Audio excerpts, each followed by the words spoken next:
A história do Antigo Egito é uma das narrativas mais fascinantes e complexas da civilização humana. Ao longo de milênios, desde as primeiras comunidades agrícolas às margens do Nilo até as grandes dinastias dos faraós, o Egito desenvolveu uma cultura repleta de símbolos, crenças e realizações que influenciaram profundamente o mundo mediterrâneo e oriental. As pirâmides, os templos e a escrita hieroglífica não são apenas monumentos de uma época passada, mas também testemunhos de um pensamento religioso e político que colocou o faraó no centro da ordem cósmica. Esta civilização, florescendo em um ambiente aparentemente hostil, conseguiu transformar as cheias anuais do Nilo em fonte de prosperidade agrícola e estabilidade social. A organização administrativa, a crença na vida após a morte e a relação entre o homem e a divindade foram elementos fundamentais que sustentaram a continuidade do Estado egípcio por milênios. Compreender essa história implica uma viagem pelas diferentes épocas que marcaram a ascensão e a transformação do Egito, desde os tempos pré-dinásticos e as primeiras tentativas de unificação, até o esplendor do antigo reino e a construção das pirâmides, passando pelas crises e renascimentos sucessivos que culminaram com o domínio persa e, finalmente, com a conquista por Alexandre o Grande. Período pré-dinástico. Muito antes de existir um faraó, muito antes de as areias do deserto ocultarem templos e pirâmides, o Egito era uma vasta extensão dominada pelo Nilo. Esse rio que descia das montanhas da África Oriental até o Mediterrâneo marcava o destino daqueles que habitavam suas margens. Ali, entre a abundância sazonal e a ameaça constante dos desertos circundantes, surgiu uma das primeiras civilizações do mundo. O período pré-dinástico, que se estende aproximadamente entre 5.000 e 3.100 a.C., foi o tempo em que os povos nômades começaram a se estabelecer, a domesticar a terra e a construir a base cultural e social que daria origem ao Egito faraônico.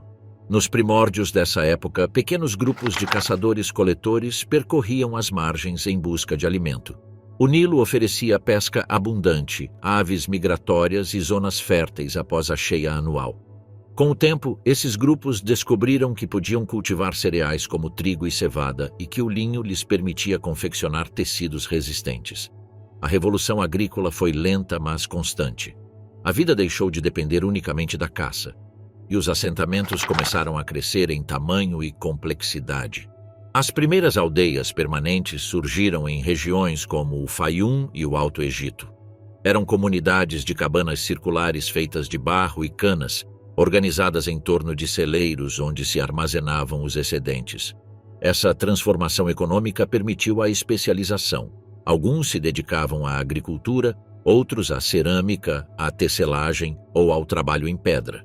Os objetos encontrados nessas aldeias, como vasos decorados com motivos geométricos e animais, falam de um povo que não apenas sobrevivia, mas começava a construir uma identidade cultural. O desenvolvimento da olaria foi um dos sinais mais claros dessa mudança. Os vasos não eram apenas recipientes práticos, serviam para armazenar grãos, água ou cerveja, mas também se tornavam suportes de símbolos. Motivos como barcos estilizados, aves, peixes ou figuras humanas começavam a aparecer gravados nas superfícies. Esses símbolos foram a semente de uma iconografia que séculos depois se transformaria em hieróglifos. Com a sedentarização também veio a necessidade de organização. Em diferentes regiões do vale surgiram comunidades cada vez mais complexas, conhecidas como nomos. Cada uma dessas unidades territoriais tinha seus próprios líderes, frequentemente guerreiros ou chefes religiosos, que exerciam poder sobre a população local. A competição entre esses grupos foi inevitável. Produziram-se alianças e enfrentamentos que pouco a pouco foram marcando a diferença entre o Alto Egito, ao sul, e o Baixo Egito, ao norte, no delta do Nilo. Um dos aspectos mais fascinantes do período pré-dinástico é o aparecimento das primeiras tumbas diferenciadas. Enquanto em épocas anteriores os corpos eram enterrados em simples fossas na areia, durante esta etapa começaram a ser construídas tumbas mais elaboradas. Essas fossas retangulares, revestidas com madeira ou adobe, continham enxovais funerários com cerâmica, ferramentas e joias. A importância da vida após a morte começava a ocupar um lugar central na mentalidade egípcia. A areia do deserto, que secava naturalmente os corpos, deve ter impressionado profundamente essas comunidades. Os mortos pareciam conservar-se como se aguardassem um destino eterno. Nesse tempo também emergiu a arte como uma expressão mais refinada. Figuras humanas talhadas em marfim ou pedra, representações de animais como hipopótamos e crocodilos e paletas de ardósia utilizadas para moer pigmentos refletem uma sensibilidade estética em expansão. Muitas dessas paletas traziam inscrições e decorações simbólicas, prenunciando o uso posterior da escrita e da arte como meio de propaganda e poder. Por volta de 4000 a.C., a cultura de Nakada começou a dominar o Alto Egito. Essa cultura, dividida em 3 fases, Nakada I, II e III, tornou-se o motor da unificação política e cultural. Seus assentamentos cresceram em tamanho e riqueza, e suas tumbas refletiam uma hierarquia social cada vez mais marcada. O poder já não era partilhado por todos. Alguns indivíduos acumulavam riquezas, armas e prestígio religioso, enquanto a maioria trabalhava a terra. A desigualdade social, que mais tarde se consolidaria sob o sistema faraônico, começava a tomar forma. No Baixo Egito, entretanto, a cultura de Maade florescia perto do delta. Mais orientada para o comércio, essa cultura mantinha vínculos com o Levante, trocando produtos como cobre, lápis-lazuli e cerâmica. O contato com povos vizinhos foi essencial para o desenvolvimento egípcio.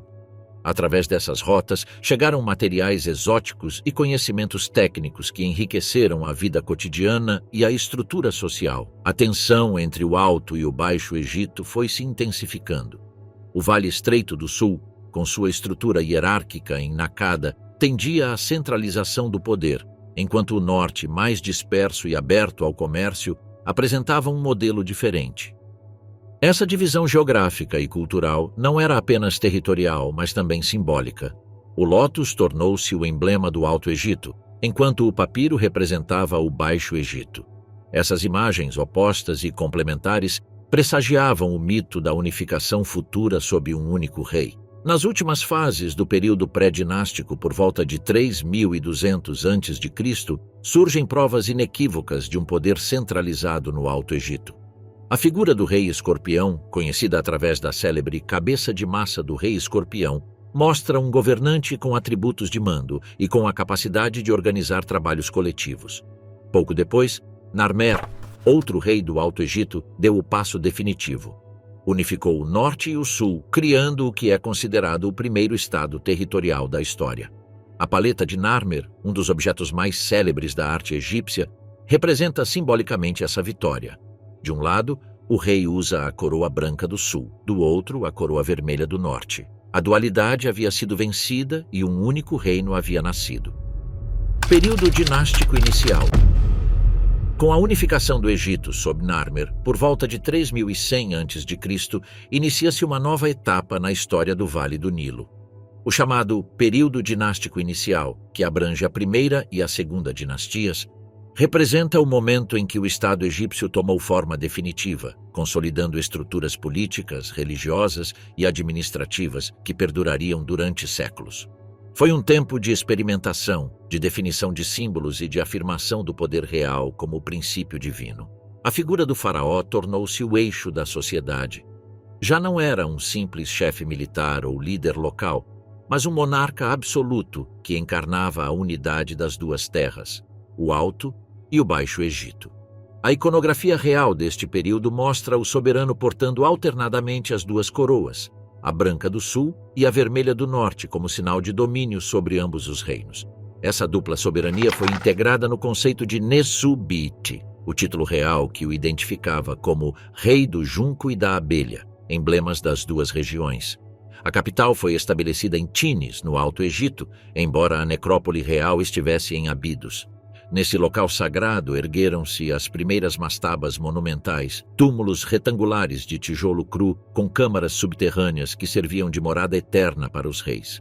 Cada túmulo era acompanhado de estelas gravadas com o nome real, escrito em um novo sistema gráfico, os hieróglifos. Foi nesse período que a escrita egípcia começou a desenvolver-se como instrumento tanto administrativo quanto ritual, destinada a registrar oferendas, decretos e genealogias, mas também a perpetuar o poder dos faraós. As mastabas reais de Abidos são particularmente reveladoras. não apenas demonstram uma arquitetura mais complexa do que os túmulos predinásticos, como também estavam cercadas de sepulturas subsidiárias pertencentes a servos e cortesãos, sacrificados para acompanhar o rei na outra vida. Esse ritual macabro, que posteriormente desapareceu, demonstra até que ponto a figura do monarca era vista como um ser divino, cuja existência transcendia a vida terrena. A morte do faraó implicava a perpetuação de sua corte no além, como se a ordem do Estado devesse refletir-se eternamente em outra dimensão. Durante as primeiras dinastias, a administração expandiu-se rapidamente. O faraó delegava sua autoridade a altos funcionários, organizados em torno da figura do chati, ou vizir. Este era encarregado de supervisionar os tributos, controlar a produção agrícola e manter a ordem nas províncias. A divisão territorial em nomos consolidou-se, e cada um era governado por um nomarca responsável perante a coroa. Graças a essa organização, o Egito conseguiu integrar regiões muito diversas sob uma única autoridade, desde os campos férteis do delta até os desertos do sul, ricos em minas de cobre, ouro e pedras semipreciosas. O Nilo tornou-se a grande estrada do reino. As embarcações de madeira permitiram transportar produtos agrícolas, materiais de construção e tropas de um extremo ao outro do país. O comércio interno fortaleceu-se, assim como o intercâmbio com regiões vizinhas.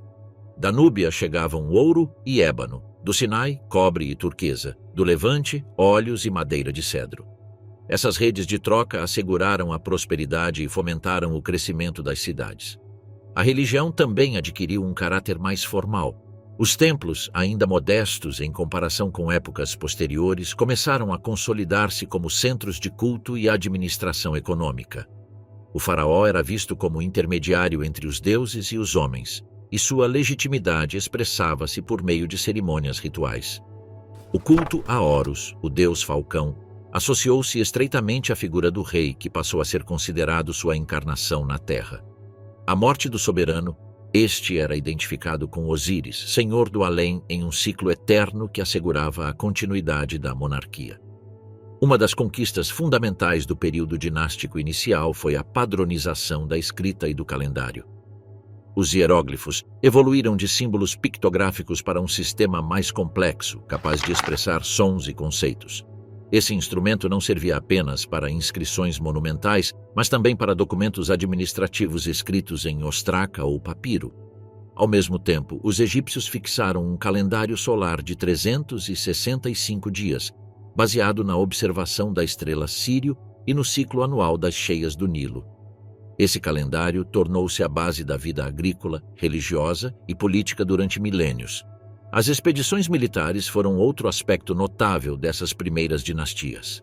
Os reis do período dinástico inicial estenderam sua influência para a Núbia, controlando rotas comerciais e assegurando acesso a recursos valiosos. Também realizaram incursões no Sinai, onde as minas de cobre e turquesa eram essenciais para a economia e para o simbolismo religioso. A violência fazia parte do exercício do poder, e os relevos da época mostram o faraó como vencedor de inimigos estrangeiros, reafirmando seu papel de protetor e conquistador. Na segunda dinastia, contudo, a estabilidade foi ameaçada por conflitos internos. Alguns reis parecem ter favorecido o Baixo Egito em detrimento do Alto, o que provocou tensões e possíveis confrontos. As evidências arqueológicas são fragmentárias, mas sugerem que houve uma divisão temporária do poder, com faraós rivais reivindicando a soberania. Essas disputas mostram que a unificação ainda era frágil e que o equilíbrio entre norte e sul era uma tarefa constante para a monarquia. Apesar dessas dificuldades, o legado do período dinástico inicial foi profundo. Nesses séculos fixaram-se as bases do Estado faraônico, uma realeza sagrada, uma burocracia hierarquizada, uma religião centralizada e um sistema de escrita capaz de perpetuar a memória do poder. O que começou como a união de aldeias ao longo do Nilo transformou-se em um reino unificado, com instituições sólidas e uma identidade comum que permitia falar do Egito como uma única entidade. A Terceira Dinastia. A Terceira Dinastia, que começa por volta de 2686 a.C., marca o início do Reino Antigo e representa um ponto de viragem na história do Egito. Após as bases políticas e religiosas estabelecidas durante as duas primeiras dinastias, o poder faraônico adquiriu uma nova dimensão, a do monumento eterno. Foi o momento em que a arquitetura funerária deixou para trás as simples mastabas para transformar-se em verdadeiras obras-primas de pedra, reflexo tangível da ideologia real. O grande protagonista desta etapa foi o faraó Djeser, também conhecido como Zoser, cuja figura foi imortalizada graças ao seu vizir e arquiteto Imhotep. Sob o seu reinado, ergueu-se a primeira pirâmide em degraus em Saqqara, um monumento que mudou para sempre a história da arquitetura. Antes dela, os reis eram enterrados em mastabas retangulares de adobe. Imhotep, no entanto, concebeu a ideia de sobrepor mastabas de pedra, criando uma estrutura em degraus que ascendia ao céu como uma escada simbólica. A pirâmide de Saqqara não foi apenas a primeira construção monumental do seu tipo, mas também a declaração de que o faraó estava destinado a alcançar a eternidade junto aos deuses. O complexo funerário de Zoser em Saqqara foi muito mais do que uma tumba.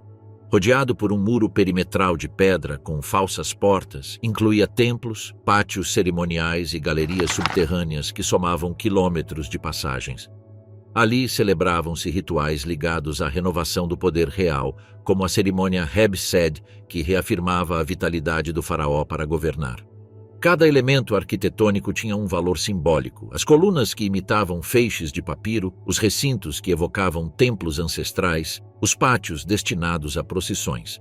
Era um microcosmo que representava a ordem cósmica e a permanência do Estado.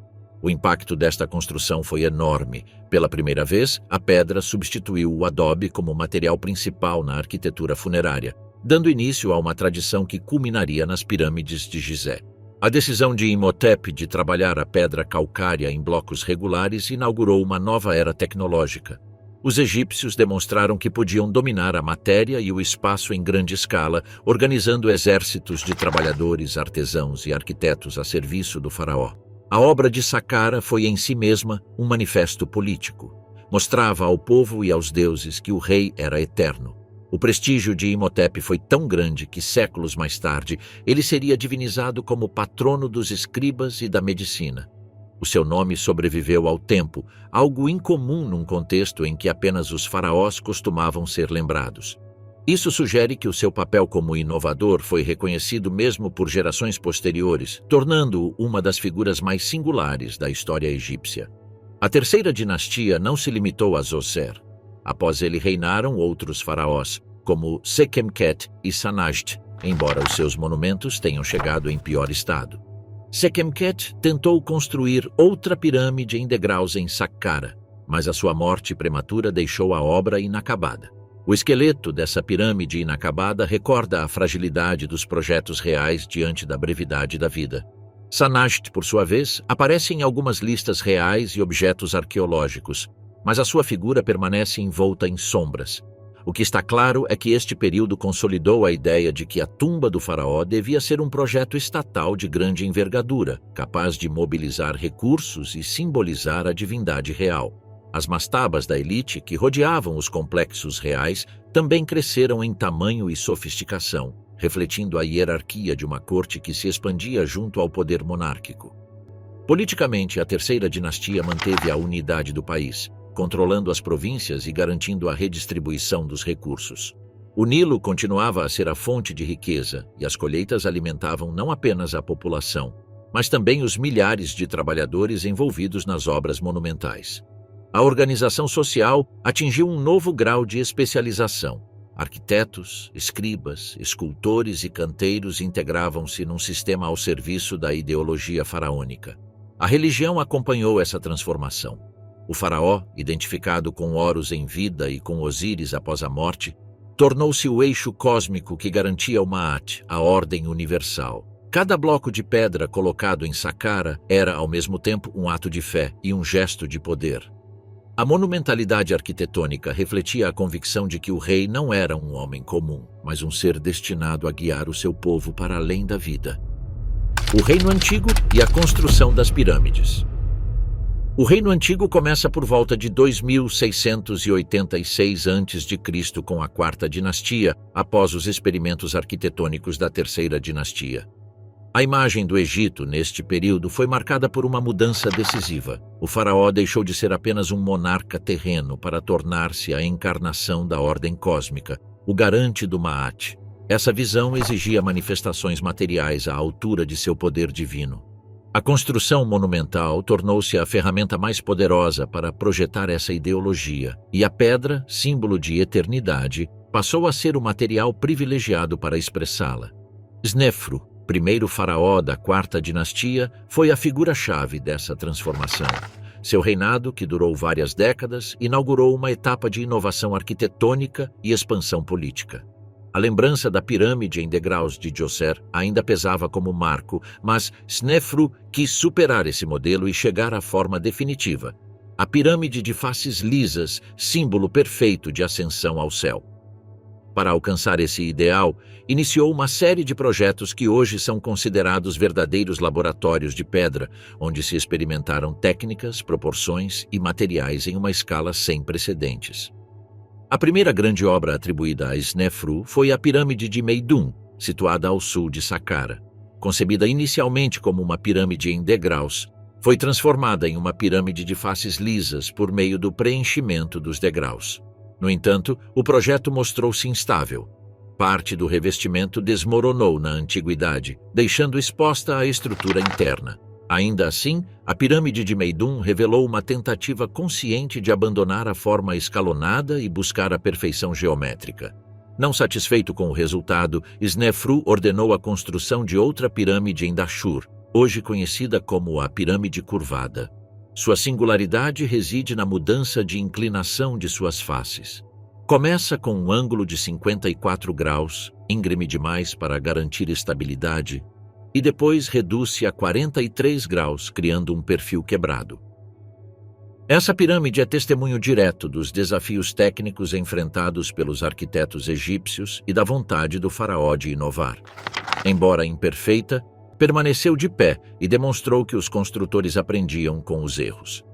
A terceira tentativa de Snefru foi a Pirâmide Vermelha, também em Dashur, considerada a primeira pirâmide de faces lisas concluída com sucesso. Com 104 metros de altura e um ângulo de 43 graus, representa o triunfo da engenharia e o início da forma clássica das pirâmides. Seu nome deve-se ao tom avermelhado do calcário utilizado em seu núcleo.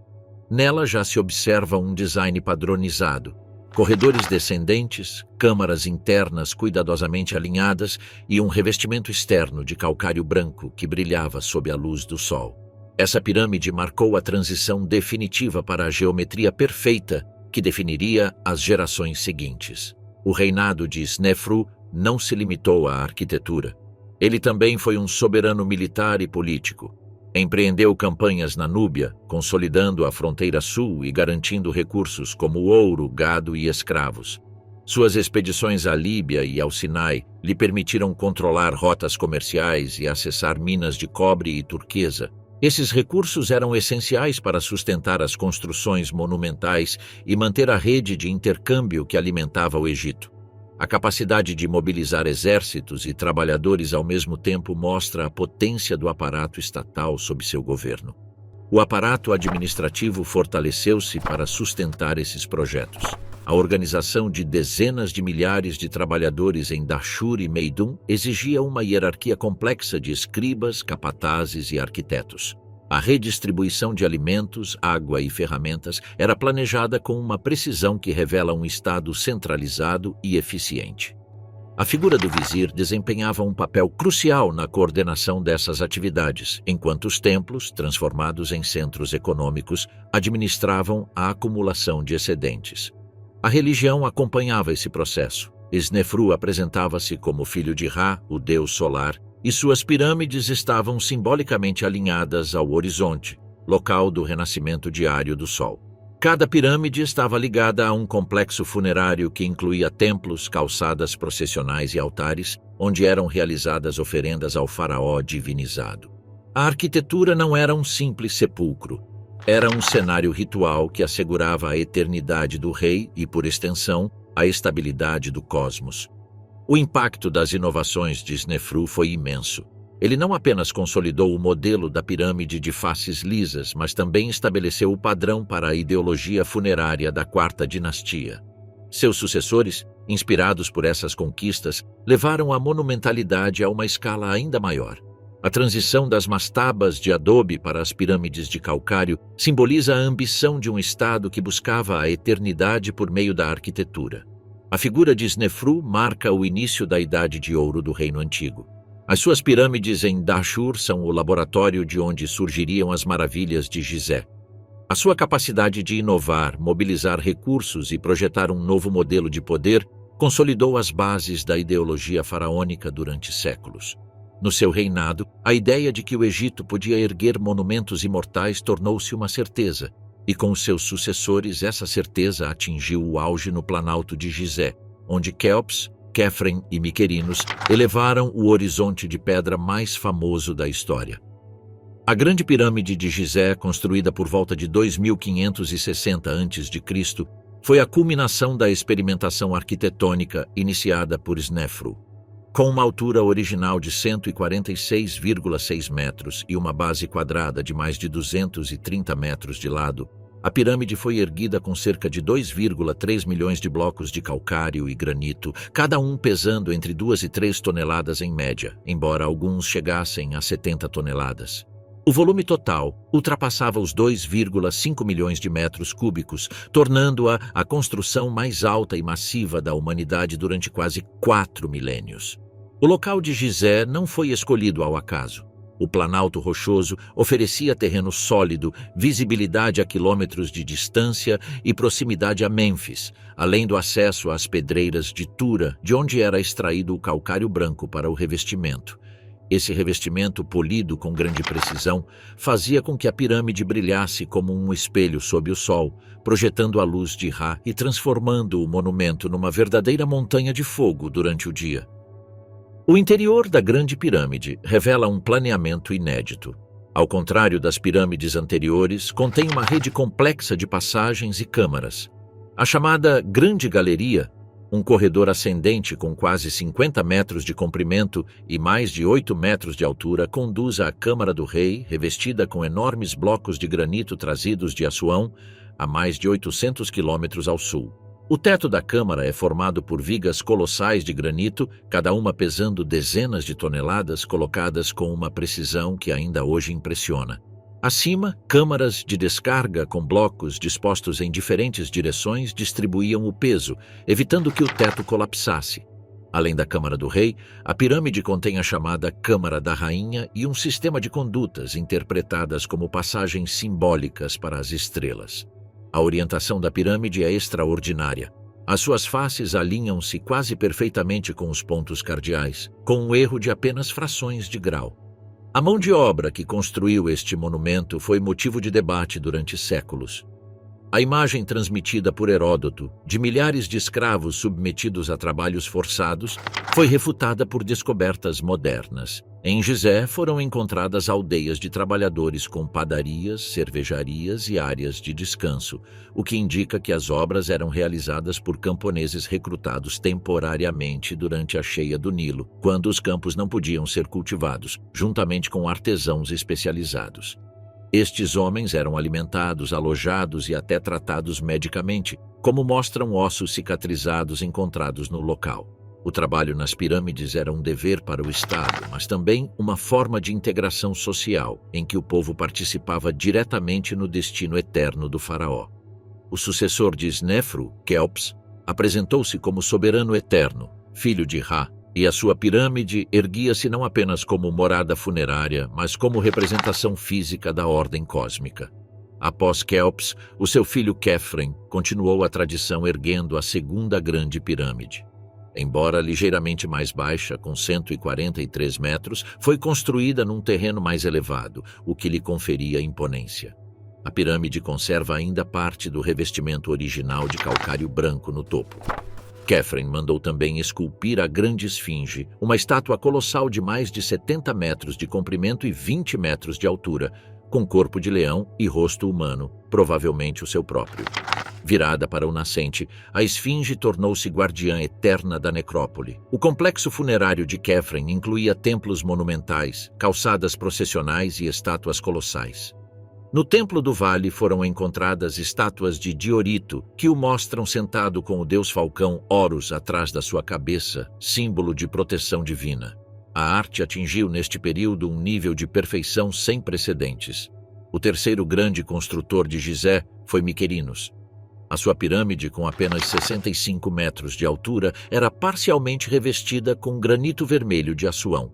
Apesar da escala reduzida, o seu templo funerário guardava esculturas de grande refinamento, como as Tríades de Miquerinos, em que o faraó aparece acompanhado por deusas e personificações dos gnomos. O conjunto de Gizé, com as 3 pirâmides e a esfinge, formava uma paisagem sagrada sem igual. Não era apenas uma necrópole, mas um manifesto em pedra sobre a eternidade do faraó e a grandeza do Estado. Em redor ergueram-se pirâmides menores para as rainhas, mastabas para altos funcionários e templos para as oferendas diárias. A tecnologia de construção, desde rampas até métodos de alinhamento astronômico, revela um nível avançado de organização. As dinastias 5 e 6 trouxeram transformações marcantes. O culto de Ra, deus solar, tornou-se religião oficial do Estado. Os faraós proclamaram-se sistematicamente filhos de Ra, e os templos solares, como os de Userkaf e Niuserra em Abusir, com obeliscos representando os raios solidificados do Sol, tornaram-se centros de culto. As pirâmides, mais pequenas que as de Gizé, introduziram uma inovação fundamental: os textos das pirâmides. A partir do reinado de Unas, as paredes das câmaras funerárias foram cobertas de inscrições mágicas para guiar o faraó na vida após a morte. Administrativamente, a burocracia expandiu-se. Os nomarcas, governadores provinciais, ganharam mais autonomia e ergueram tumbas monumentais nas suas regiões. Nessas tumbas, cenas vívidas mostram a vida cotidiana: colheitas, banquetes, danças e caçadas. A sociedade egípcia tornava-se mais visível e a elite local afirmava o seu poder de forma independente. A economia dependia das cheias do Nilo, mas crises climáticas provocaram escassez e fome. Durante o reinado de Pepi II, que durou mais de 60 anos, o poder central enfraqueceu. Os nomarcas tornaram-se hereditários, o clero acumulou riquezas e influência, e o Estado não conseguiu gerir as crises agrícolas. A arte e a literatura refletiram estas tensões. Os relevos da sexta dinastia mostram um maior realismo, e a literatura sapiencial, como os ensinamentos de Ptahhotep, oferece conselhos morais para a vida e a corte. O poder dos templos cresceu enormemente, rivalizando com o do faraó. Militarmente, o Egito manteve Núbia e o Sinai, mas com dificuldades crescentes. O comércio com o Levante diminuiu. No final, após a morte de Pepi II, a autoridade real fragmentou-se. O esplendor das pirâmides e dos templos solares ficou no passado, e o Egito entrou no primeiro período intermédio, uma era de instabilidade e perda de prestígio da monarquia. Primeiro período intermediário. O esplendor do Reino Antigo deu lugar a um tempo de fragmentação e crise conhecido como o Primeiro Período Intermediário, que se estendeu aproximadamente entre 2181 e 2055 a.C. Foi uma etapa marcada pela fraqueza da autoridade central, pela ascensão de poderes regionais e por uma crescente instabilidade social. A figura do faraó, que em séculos anteriores parecera imutável e divina, perdeu o seu caráter absoluto enquanto a estrutura do Estado se desmoronava diante dos desafios internos e externos. A transição para este período esteve ligada ao fim da sexta dinastia. Após o longo reinado de Pepi II, que teria durado mais de 6 décadas, o Egito encontrava-se enfraquecido. O poder dos nomarcas, governadores provinciais, havia crescido enormemente durante o seu reinado. Enquanto o faraó envelhecia na corte de Mênfis, os nomarcas administravam os seus territórios com autonomia, controlando recursos agrícolas, minas e exércitos locais. Com o desaparecimento da figura real forte, muitos agiram como pequenos reis, erguendo túmulos monumentais nas suas províncias e transmitindo os seus cargos de forma hereditária. A esse enfraquecimento político somaram-se problemas ambientais. Registros climáticos e arqueológicos sugerem que, durante este período, As inundações do Nilo se tornaram irregulares, o que afetou diretamente a agricultura. Sem a cheia anual no seu nível normal, as colheitas diminuíram e a fome espalhou-se. A escassez de alimentos provocou tensões sociais e enfraqueceu ainda mais o Estado. A administração central, incapaz de garantir a redistribuição do grão que fora essencial em épocas anteriores, perdeu legitimidade perante a população. O vazio de poder deu origem a dois polos políticos principais. Em Heracleópolis Magna, no Baixo Egito, surgiu a nona dinastia, cujos reis tentaram manter o controle do país a partir do norte. Enquanto isso, em Tebas, no Alto Egito, consolidou-se uma linha rival de governantes que daria origem à 11ª dinastia. Entre esses dois polos, desenvolveu-se uma prolongada confrontação pela hegemonia do Vale do Nilo. Os textos da época apresentam os reis heracleopolitanos como figuras fracas e ineficazes, enquanto os governantes tebanos, em particular Intef-Pimipamay e os seus sucessores, foram construindo a imagem de libertadores e restauradores da ordem. A descentralização refletiu-se também na arte e na cultura. Durante o Reino Antigo, as oficinas da corte ditavam um estilo uniforme. No primeiro período intermediário, os nomarcas locais incentivaram uma maior diversidade artística. Os seus túmulos provinciais, como os de Assiut ou Beni Hassan, mostram cenas da vida cotidiana com um realismo invulgar. Os banquetes, as danças, as caçadas e os trabalhos agrícolas foram representados com frescura, dando voz a um Egito mais plural e menos rígido do que o das pirâmides. A literatura floresceu igualmente como meio de reflexão perante a crise. Textos como as Lamentações de Ipuwer descrevem um país mergulhado no caos, onde os pobres se revoltam contra os ricos e a ordem social parece invertida.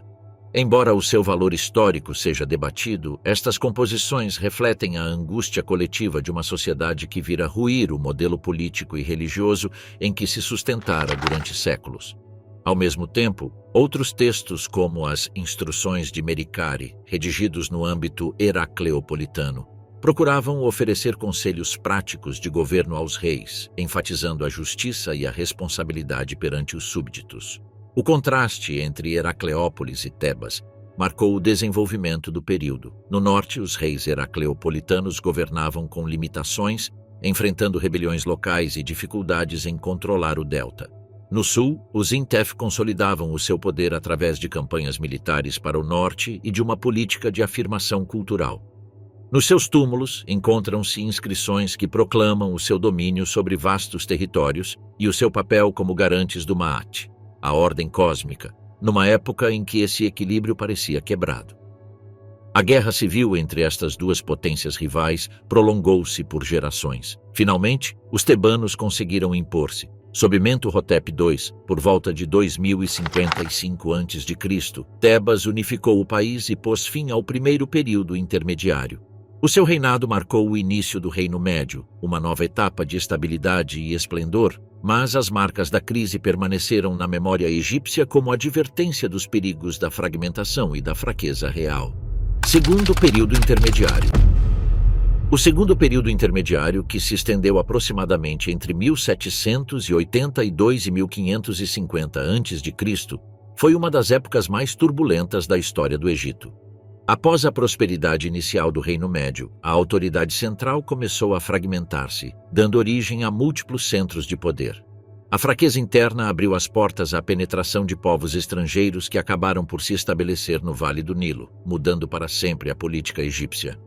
Foi um tempo de invasões, reinos paralelos e tensões permanentes, em que o prestígio do faraó foi posto em causa perante a realidade dos conflitos internos e das influências externas. O declínio do Reino Médio deveu-se em grande parte a problemas econômicos e à dificuldade em manter a coesão territorial. Os faraós da 13ª dinastia, que sucederam à poderosa 12ª, não tinham a força política necessária para controlar o país.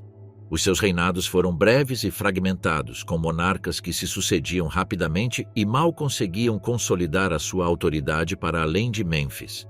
A administração, que tinha sido o pilar da centralização, enfraqueceu e os nomarcas e governadores locais voltaram a ganhar protagonismo. Entretanto, no delta oriental do Nilo, começaram a instalar-se comunidades de origem asiática vindas do Levante. Esses grupos, conhecidos mais tarde como Hyksos, eram inicialmente comerciantes e migrantes que se integraram nas populações locais. Com o tempo, aproveitando a fraqueza do Estado, consolidaram o seu poder até fundarem o seu próprio reino em Ávares, na região oriental do Delta. Os Hyksos introduziram inovações tecnológicas de grande impacto: o carro de guerra puxado por cavalos, o arco composto e novas técnicas de fortificação. Esses avanços deram-lhes clara superioridade militar face aos egípcios habituados a um armamento mais tradicional. A chegada dos Hyksos marcou um antes e um depois. Pela primeira vez, o Egito via-se dominado em parte do seu território por um poder estrangeiro. A sua dinastia, considerada a 15ª, coexistiu com outras dinastias egípcias que mantinham o controle em diferentes regiões. Enquanto os Hyksos governavam o Baixo Egito a partir de Ávares, em Tebas manteve-se uma linha de faraós egípcios conhecida como a 17ª dinastia, que reivindicavam a legitimidade tradicional, embora com recursos limitados. Entre ambos os polos existia uma fronteira instável, marcada por confrontos e tensões diplomáticas. O domínio Hykso foi percebido como uma humilhação para a ideologia egípcia. O faraó tinha sido sempre o garante da ordem cósmica, do Maat, contra o caos representado pelo estrangeiro. Que reis de ascendência asiática governassem a partir do Delta com os seus próprios deuses e costumes era uma ferida profunda na visão egípcia do mundo. No entanto, a influência dos Hyksos também teve efeitos duradouros. A sua tecnologia militar foi adotada e assimilada pelos egípcios, que aprenderam a usar o carro de guerra e aperfeiçoaram o seu armamento graças ao contato com eles. No Alto Egito, os governantes tebanos começaram a resistir. Sequenemretal, um dos faraós da 17ª dinastia, tornou-se símbolo dessa luta. A sua múmia, encontrada no século XIX, mostra terríveis feridas no crânio e no rosto, provavelmente resultado de combate direto contra os Hyksos. A sua morte violenta encarnou o sacrifício da resistência. Sucederam-lhe Camoses e, mais tarde, Amoses I, que continuaram a guerra contra os invasores. Camoses, com campanhas militares decisivas, conseguiu avançar para norte, enfraquecendo as posições Hyksas no delta. As suas estelas relatam como atacou fortalezas e cortou as rotas de comunicação entre os Hyksos e os seus aliados em Canaã. A guerra foi longa e difícil, mas o espírito de reconquista impulsionava os tebanos. Finalmente, Amoses III completou a tarefa. Por volta de 1550 a.C., tomou Ávares, expulsou os Hyksos do delta e perseguiu os seus exércitos até a Síria. Com essa vitória, consolidou-se a reunificação do país sob a 18ª dinastia, marcando o início do novo reino. O segundo período intermediário não se caracterizou apenas pelo domínio Hykso. Na Núbia, a sul, surgiu outro poder independente, o reino de Kerma. Durante esse tempo, a Núbia aproveitou a fraqueza egípcia para expandir-se para norte, controlando as rotas comerciais do ouro e ameaçando invadir o Alto Egito. Assim, o Egito viu-se cercado tanto a norte como a sul, numa situação inédita. O desafio núbio foi enfrentado também pelos reis tebanos, que lançaram campanhas para o sul a fim de conter a expansão de Kerma e assegurar os recursos vitais para a sua economia. O impacto cultural desta etapa foi notável. Em Ávares, a capital Hykso, encontraram-se vestígios de um cosmopolitismo incomum. Templos dedicados a divindades asiáticas como Baal coexistiam com cultos egípcios, e a arquitetura combinava estilos levantinos e locais. A presença de cerâmica, amuletos e objetos de origem estrangeira em túmulos egípcios revela um grau de interação cultural que, apesar da hostilidade política, enriqueceu o panorama material do país. Em Tebas, por outro lado, desenvolveu-se um forte sentimento de identidade nacional, reforçado pela oposição aos Hyksos e aos núbios. Essa identidade expressou-se em hinos e textos que exaltavam os reis guerreiros e condenavam os invasores como forças do caos. As mudanças militares introduzidas durante o domínio Hykso foram determinantes para o futuro do Egito. O carro de guerra, até então desconhecido, tornou-se a arma predileta do novo reino, transformando a forma como as batalhas eram travadas. O arco composto mais potente e preciso deu vantagem aos exércitos egípcios nas campanhas que viriam. Assim, de uma época de humilhação e submissão, o Egito extraiu as ferramentas que lhe permitiriam transformar-se numa potência imperial nos séculos seguintes. A queda dos Hyksos pelas mãos de Amoses I não foi apenas o fim de uma dinastia estrangeira, mas também o início de uma nova era. O segundo período intermediário demonstrara a fragilidade da unidade egípcia e a ameaça constante do exterior, mas também preparou o terreno para uma expansão sem precedentes.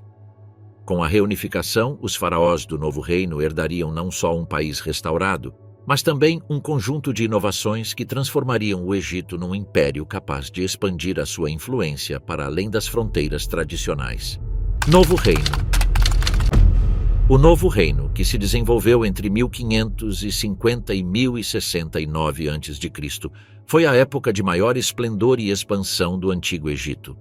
Com a expulsão dos Hyksos e a reunificação sob a 18ª dinastia, o país entrou numa fase de estabilidade política e militar que lhe permitiu projetar o seu poder para além do Vale do Nilo. O Egito tornou-se um império, com domínios que se estendiam até a Síria e a Palestina e com uma influência que alcançava a Núbia e o Mar Vermelho. A riqueza acumulada, a monumentalidade dos seus templos e a fama dos seus faraós marcaram esta era como o auge da civilização faraônica. O início deste período foi protagonizado por Amoses I, fundador da 18ª dinastia. Após expulsar os Hyksos de Ávares e assegurar a fronteira oriental, Amoses consolidou o poder central e empreendeu campanhas em direção à Núbia para controlar o ouro e os recursos estratégicos. O seu reinado foi um processo de reconstrução. Reorganizou a administração, fortaleceu o exército e incentivou a construção de templos em honra aos deuses que tinham favorecido a vitória. Com Amoses, encerrava-se definitivamente a fase de fragmentação e começava a expansão imperial. Foi sucedido por Amenófis I, cujo reinado se caracterizou pela consolidação de Tebas como centro religioso e político. Sob o seu governo, desenvolveu-se o culto funerário real, num novo local, o Vale dos Reis. Abandonando as pirâmides, demasiado visíveis e vulneráveis a saques, os faraós do Novo Reino escolheram este vale escondido na margem ocidental de Tebas para os seus túmulos. Escavados na rocha, decorados com relevos e textos religiosos, estes túmulos tornaram-se o cenário sagrado da viagem do faraó para a eternidade. O poder militar e político atingiu uma nova dimensão com Tutmosis I, que expandiu as fronteiras para sul e para norte. Na Núbia, chegou até a quarta catarata do Nilo, incorporando territórios e fortificações. Na Ásia, lançou expedições para a Síria, abrindo o caminho para futuras conquistas. A sua filha Hatshepsut, uma das figuras mais extraordinárias da história egípcia, marcaria um reinado singular. Hatshepsut assumiu o poder inicialmente como regente de Tutmosis III, ainda criança, mas em breve proclamou-se faraó, adotando inclusive atributos masculinos na sua iconografia. O seu reinado foi próspero e pacífico, caracterizado mais pela diplomacia e pelo comércio do que pela guerra.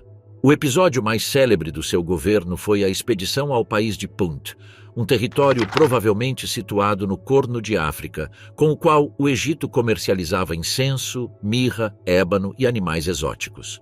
A expedição, representada nos relevos do seu templo funerário em Deir el-Bahari, simbolizava a riqueza e a abertura internacional do reino. Hatshepsut construiu templos monumentais, sendo o seu, em Deir el-Bahari, uma obra-prima da arquitetura integrado na paisagem rochosa da Tebas ocidental. Com a morte de Hatshepsut, Tutmosis III assumiu plenamente o poder e transformou o Egito num verdadeiro império militar. Conhecido como Napoleão do Antigo Egito, realizou pelo menos 17 campanhas militares na Síria e na Palestina, submetendo cidades e estabelecendo guarnições em Canaã. A sua vitória na Batalha de Megido, por volta de 1457 a.C., foi decisiva para consolidar a hegemonia egípcia na região. Graças às suas conquistas, o Egito controlava rotas comerciais vitais, recebendo tributos sob a forma de metais, cavalos e bens exóticos. O seu reinado foi também uma época de prosperidade artística, com templos ampliados em Karnak e numerosas inscrições que exaltavam a sua glória. Depois dele, Amenófis II, Tutmoses IV e Amenófis III consolidaram a expansão. Em particular, Amenófis III governou numa fase de paz e riqueza sem precedentes. O seu reinado foi lembrado pela magnificência das construções, como os Colossos de Memnon, duas estátuas gigantescas que guardavam a entrada do seu templo funerário, e pelo esplendor da corte. Sob o seu governo, o Egito alcançou um nível de diplomacia internacional único, com contactos com Mitanni, Babilônia e os hititas. Cartas encontradas em Amarna mostram intercâmbios diplomáticos nos quais se pediam princesas em casamento e se ofereciam presentes de luxo. O equilíbrio político, no entanto, viria a ser alterado sob o seu filho, Amenófis IV, mais conhecido como Akhenaton. Este faraó empreendeu uma das reformas religiosas mais radicais da história egípcia. Instituiu o culto exclusivo ao deus Aton, o disco solar, afastando Amon e o poderoso clero tebano.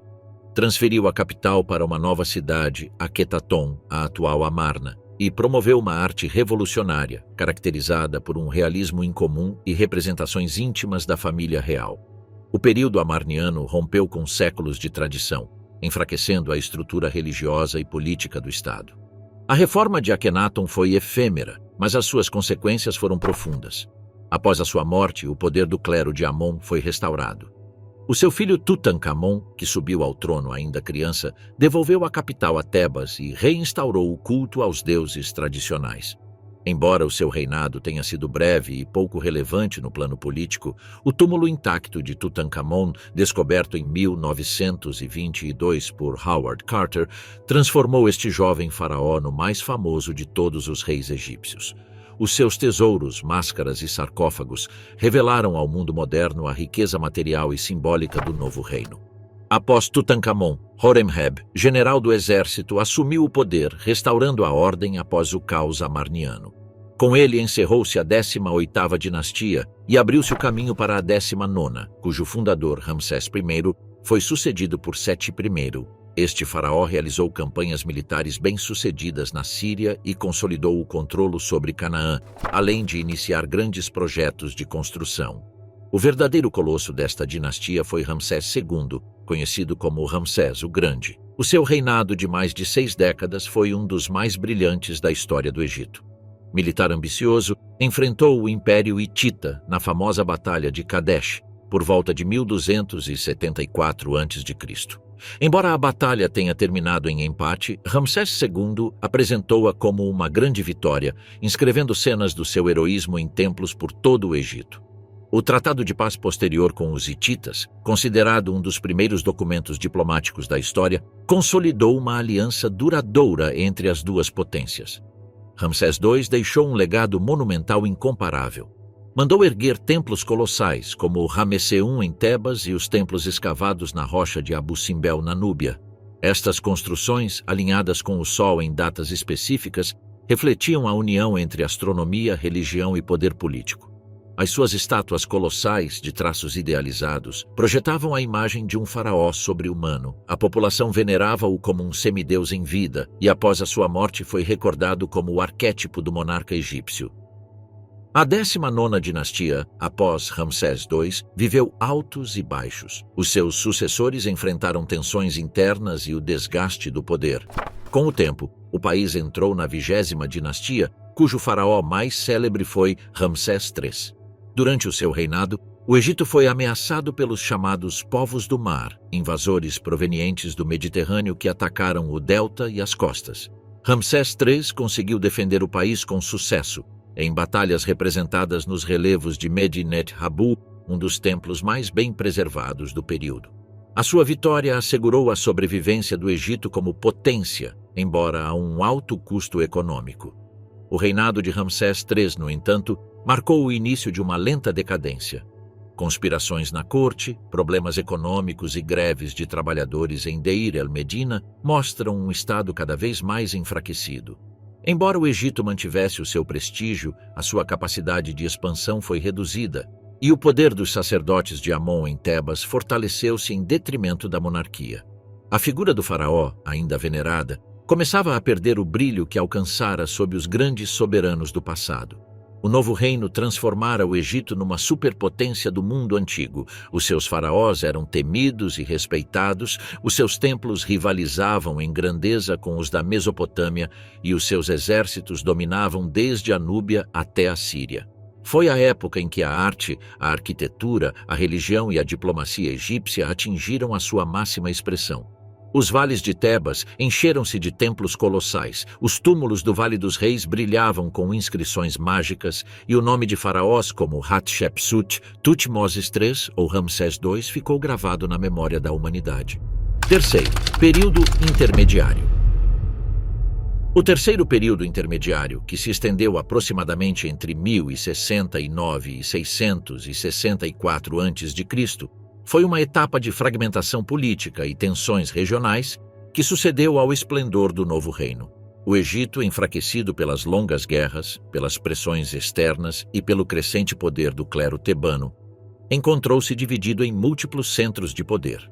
Embora o país tenha mantido a sua riqueza cultural e religiosa, a figura do faraó perdeu a centralidade absoluta que tivera em épocas anteriores, e a unidade do Estado ficou comprometida. O fim da 20ª dinastia, sob Ramsés XI, foi o prelúdio do caos. O seu reinado esteve marcado por conspirações e conflitos internos, e a sua autoridade mal se estendia para além da região de Tebas e do Delta. Com a sua morte, a coroa passou para a família de Ismendes, fundador da 21ª dinastia, que transferiu a capital para Tanis, no Delta Oriental. Contudo, enquanto os reis de Tanis controlavam nominalmente o norte, no sul, o poder real recaía sobre os sumos sacerdotes de Amon em Tebas, que exerciam um controle político, econômico e religioso tão forte que atuavam como soberanos independentes. Essa dualidade entre Tanis e Tebas marcou os inícios do período. Os sacerdotes de Amon, com vastas propriedades agrícolas e autoridade sobre os templos mais ricos, eram figuras tão influentes quanto os faraós. As suas tumbas, encontradas na necrópole tebana, revelam o luxo e o poder de uma elite religiosa que dominava o Alto Egito. Nesse contexto, a monarquia transformou-se numa instituição partilhada entre dinastias rivais e sacerdócios que competiam pela legitimidade. A 22ª dinastia introduziu um novo fator: a presença de dinastias de origem líbia. Os chefes de tribos líbias, que se haviam estabelecido no Delta durante séculos como mercenários e colonos, acabaram por fundar a sua própria linha de faraós.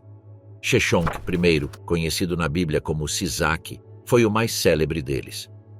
Aproveitando a fraqueza dos estados vizinhos, lançou uma campanha em direção a Canaã e chegou a saquear Jerusalém por volta de 925 a.C. As suas inscrições em Karnak celebram a vitória e mostram que, embora o Egito tivesse perdido a glória expansiva do novo reino, ainda podia projetar a sua força no Levante. O poder líbio, porém, não significou uma reunificação plena.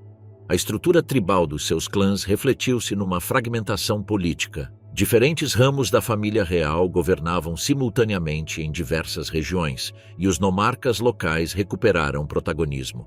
Essa atomização foi característica do terceiro período intermediário, no qual o Egito raramente esteve sob um único comando centralizado. A 23ª dinastia coexistiu com a 22ª, governando em Tebas e noutras áreas do Alto Egito. Esse fenômeno de reinos paralelos intensificou-se com o passar dos séculos. Entretanto, no sul, a Núbia recuperava a sua força. O reino de Cuxi, com capital em Napata, havia crescido e consolidado a sua influência cultural e militar. Os seus reis, profundamente influenciados pela religião egípcia, começaram a reivindicar para si o direito de governar o Egito. No final do período, os cuxitas intervieram diretamente na política egípcia.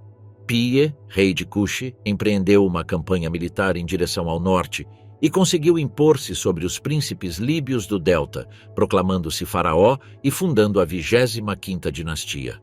A sua vitória foi imortalizada na Estela da Vitória, onde aparece como um monarca piedoso que respeitava os deuses egípcios e se via a si mesmo como restaurador da ordem. Com os cuxitas, o Egito experimentou uma espécie de renascimento, embora o seu domínio também refletisse a incapacidade dos egípcios de manter um poder central próprio. Durante esse período, a cultura egípcia permaneceu viva e em constante transformação. Os templos continuaram a ser construídos e ampliados, especialmente em Tebas, onde o culto a Amon atingiu novas dimensões.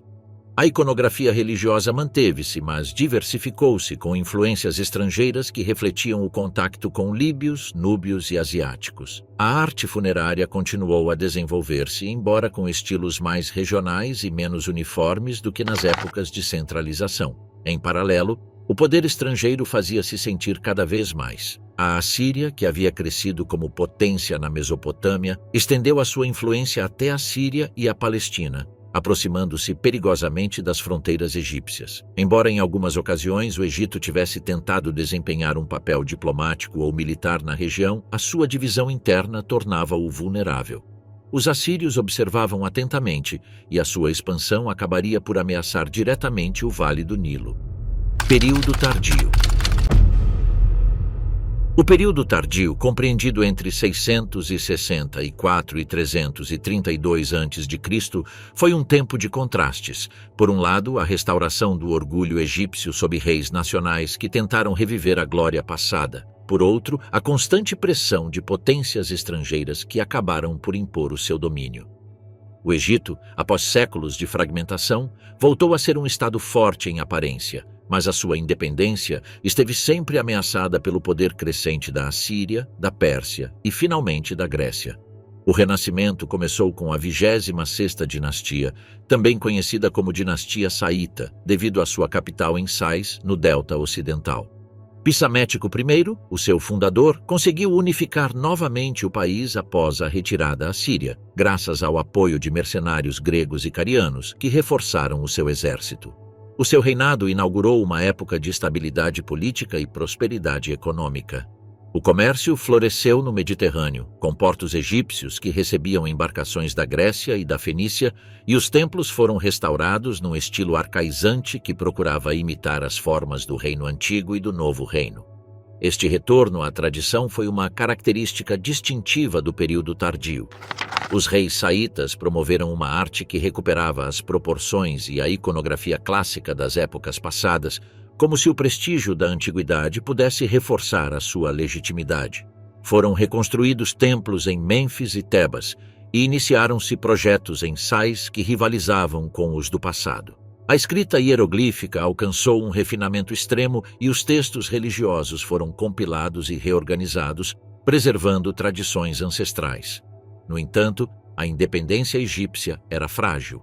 Os persas, que haviam criado o vasto império aquemênida, voltaram os olhos para o Vale do Nilo. Em 525 a.C., Cambises II, filho de Ciro, o Grande, invadiu o Egito e derrotou o faraó Psamético III na Batalha de Pelúsio. A 27ª dinastia foi a primeira dinastia persa e o Egito converteu-se em uma satrapia do império. Os persas governaram com dureza, impondo tributos e explorando os recursos, embora também tenham respeitado em certa medida a religião egípcia, construindo templos e mantendo a administração local. A dominação persa foi intermitente. No século V a.C., durante o reinado de Dário I, foram empreendidos projetos hidráulicos e reforçada a burocracia, mas os egípcios nunca aceitaram plenamente a autoridade estrangeira. Revoltas periódicas procuravam restaurar um faraó nacional e, por vezes, tiveram êxito. As 28ª, 29ª e 30ª dinastias foram tentativas de recuperar a independência sob reis egípcios como Amirteu, Neferites e Nectanebo I. Este último, em particular, conseguiu consolidar um renascimento artístico e militar, e o seu filho, Nectanebo II, foi o último faraó nativo do Egito. A resistência de Nectanebo II contra os persas foi intensa. Fortificou o delta, ergueu templos e procurou alianças com os gregos. Contudo, a força do Império Aquemênida acabou por se impor. Em 343 a.C., Artaxerxes III reconquistou o Egito, restaurando a dominação persa no que é conhecido como a 31ª dinastia. Esta segunda ocupação foi mais dura. Templos saqueados, rebeliões reprimidas e um controle militar mais rígido. Para muitos egípcios, a esperança de um renascimento nacional parecia extinta. Foi então que surgiu uma nova força no horizonte, a Macedônia. Alexandre o Grande, após derrotar os persas na Ásia, marchou em direção ao Egito em 332, a.C.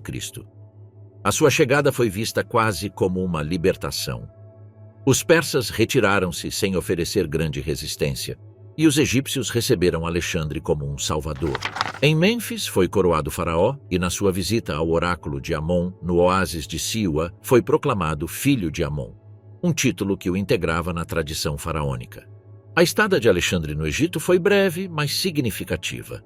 Fundou a cidade de Alexandria, no Delta, destinada a tornar-se um dos grandes centros culturais do mundo helenístico. Sob o seu comando, o Egito passou a fazer parte de um império global que se estendia da Grécia até a Índia.